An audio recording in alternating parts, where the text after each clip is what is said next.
There comes a time in every life when the road divides. One path pulls you forward, toward the person you are meant to become. The other holds you still, safe, familiar, but silent in its stagnation. At first, the fork looks ordinary, but it is here the destiny shifts. When you choose growth, do not expect applause. Some will cheer, yes, but others will fall quiet. Some will look away. And some, afraid of being left behind, will try to pull you back into the life you are leaving. Understand this. Your future will not be built by the many. It will be built by the few, the happy few, the few who see your spark and fan it into flame, the few who believe in possibility as much as you do. There are friends who will smile when you rise, and there are others who will joke, who will tease, who will remind you of the person you once were, not because they are cruel, but because your growth unsettles their comfort. Your new motivation is not their enemy, but it feels like it. It whispers to them, you could change too. And in that whisper, they hear their own hesitation. So to silence it, they try to silence you. They pull you back with small words. Don't get ahead of yourself. You've changed. You're too serious. And slowly, if you are not careful, their words become chains. But remember, chains are only strong when you choose to wear them. And you were not made to live tethered. You were made to step into the unknown, to breathe in the vastness of possibility. So do not be surprised when some resist your change. Do not be shocked when some mock your effort. It is not about you. It is about their fear. And fear is a prison they may never leave. The people you spend time with will sculpt your life, quietly, invisibly, powerfully. Sit with cynics, and your world will shrink. Sit with builders, dreamers, and believers, and your world will expand. Cynics pull the curtain closed on possibility. They smother ideas before they can take their first breath. Their conversations are gray skies, no warmth, no light, no direction. But optimists are architects of the unseen. They hand you keys disguised as laughter. They show you doors disguised as problems. With them, possibility multiplies.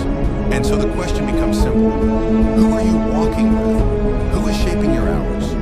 Because your hours become your days become your years, and your years become your life. Think of the smallest choices, the break in the coffee machine, the seat you choose at the table, the voice you decide to listen to when silence could be your ally. Every gossip, every complaint, every sigh of defeat, these are seeds. If you stand in that garden long enough, you will harvest what it grows. But so too are encouragement and laughter seeds. So too are vision and enthusiasm. Stand in that garden, and you will breathe different air, see different horizons, and harvest a life full of light. Negativity is contagious, but so is enthusiasm. One drains you like a slow leak in a vessel. The other fuels you like wine filling the sails. Andrew Weil once said, make a list of the friends who make you feel more alive, more optimistic, and spend time with them. It sounds simple, but simple is powerful. Write that list, not in your mind, on paper, in ink, in truth. Let yourself see it. Let yourself feel the difference between who lifts and who lowers. And then choose. Choose to call. Choose to meet.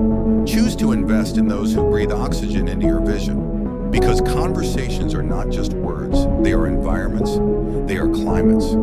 Some conversations wilt the soul. Others make it bloom. President Calvin Coolidge said, cynics do not create. And he was right. Cynicism is not wisdom. It is surrender. It kills ideas before they are born. It poisons the soil of imagination. It convinces the dreamer that dreaming is foolish, and it robs the world of color, leaving only gray. But enthusiasm is the rebellion against the ordinary. It is the insistence that life holds more, that possibility is never finished, that the canvas is never complete. A cynic will ask, what if it fails? An optimist will ask, what if it works? And in that single shift, the future changes. Kierkegaard once wrote, if I were to wish for anything, I would not wish for wealth or power, but for the passionate sense of the potential.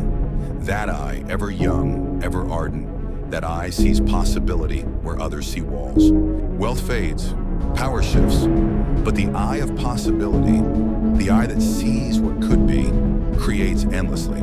And that eye is sharpened by the company you keep. With cynics, it clouds. With